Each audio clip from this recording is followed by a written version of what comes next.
Bénissez-moi mon Père parce que j'ai péché. J'ai péché par devoir. J'ai testé un iPhone et j'ai aimé ça.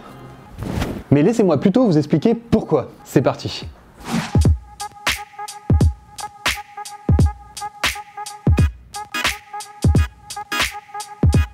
Ça fait des années que je prêche pour ma paroisse Android.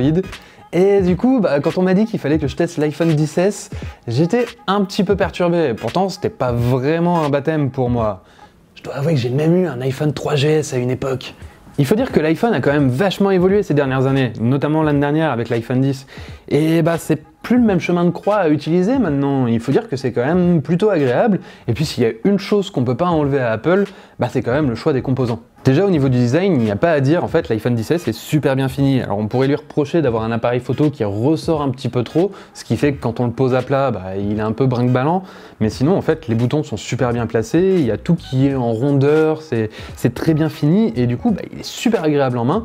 Et surtout, son gabarit fait, avec son écran borderless, fait que tout est accessible avec une main, avec un pouce, et ça, c'est vraiment super. La partie la plus importante du design, c'est certainement l'écran, puisque c'est celle qu'on regarde tout le temps. Et là-dessus, il n'y a pas grand-chose à dire en fait, puisque Apple a choisi une dalle OLED Samsung qui cache parfaitement l'encoche, qui est vraiment très très belle, et même si certains diront qu'elle est un petit peu trop chaude et qu'elle tire un petit peu vers les jaunes, en fait, c'est super beau. L'autre point qui est vraiment loué par les adeptes d'Apple en général, c'est l'appareil photo. Et sur l'appareil photo, il n'y a pas grand chose à dire. On sait que ça fonctionne bien, on a deux capteurs de 12 mégapixels avec une optique normale et un zoom x2. C'est vraiment très chouette et surtout ce qui m'a étonné en fait à l'utilisation, c'est la capacité de l'iPhone à gérer les fortes dynamiques. Même dans une ruelle un peu sombre avec des lumières, des lampadaires ou des spots publicitaires vraiment très forts, très lumineux, il arrive à bien gérer à la fois les coins sombres et les coins vraiment très fortement illuminés. Et c'est pareil, c'est même encore mieux quand il fait jour, puisque on arrive à avoir des clichés qui sont vraiment très contrastés. On sent qu'il y a un petit mode HDR, un petit truc qui a été fait, qui a été appliqué derrière, et ça rend les clichés sublimes. Enfin, c'est vraiment cool, c'est vraiment cool. C'est vrai que c'est cool, mais il faut pas oublier qu'en face on a quand même un Google Pixel 3 XL ou alors un Huawei Mate 20 Pro qui eux sont quand même exceptionnels. Et du coup, quand on compare un petit peu les deux, on s'aperçoit, les trois même, on s'aperçoit que la qualité à longue portée de l'iPhone XS laisse un petit peu à désirer. On sent que le piqué est moins précis que chez la concurrence. Puis pareil pour les selfies, la caméra en façade, elle est pas si ouf que ça par rapport à un Google Pixel 3 qui fait des photos de ouf. C'est quand même moins bon. Mais bon, on va peut-être pas lui jeter la pierre pour ça. Mais ce qui m'a le plus étonné vraiment avec cet iPhone XS, c'est l'autonomie. Ça fait des années et des années qu'on crache sur la batterie de l'iPhone en disant oui mais il tient pas la journée. En fait sur celui-là si, je pense avoir une consommation quand même assez gourmande de mon téléphone. J'utilise des jeux, je vais sur YouTube régulièrement, je regarde des vidéos, je suis tout le temps sur les réseaux sociaux et pourtant j'arrive à tenir une journée et demie sans aucun problème. Même quand j'utilise un petit peu le GPS, il n'y a aucun moment où je me suis retrouvé pris de court avec la batterie de l'iPhone. Pour vous donner une petite idée, sur une période de 24 heures, j'utilise l'écran pendant 5 à 6 heures et il me reste encore de la batterie après.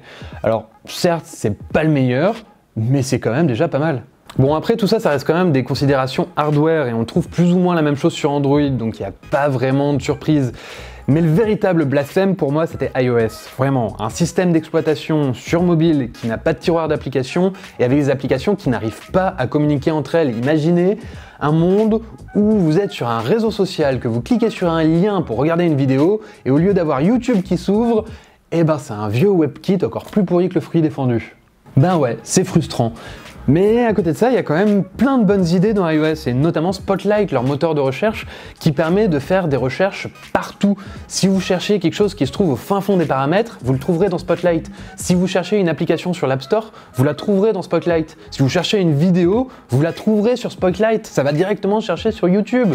Pourquoi Google ne fait pas ça sur ses propres services, dans son propre écosystème?